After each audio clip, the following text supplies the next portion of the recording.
Brilliant এবং কতটুকু দূরদর্শী এবং কতটুকু অনেস্ট হতে পারে সেটাই কিন্তু আপনারা একটু বিচার বিশ্লেষণ করলে বুঝতে পারবেন।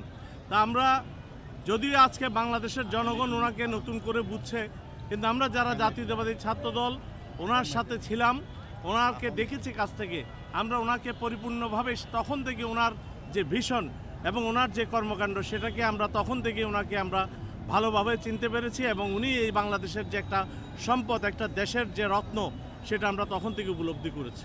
বাংলাদেশে যদি আপনি একটু চিন্তা করেন যে তারেক রহমানের অবস্থান, আজকে কোনো বাংলাদেশে এমন নেতৃত্ব নাই, তো সেই অবস্থায় ওনাকে প্রত্যেকটা জনগণ এবং দেশের স্বার্থে ওনার সেফটিটা প্রচণ্ডভাবে জরুরি।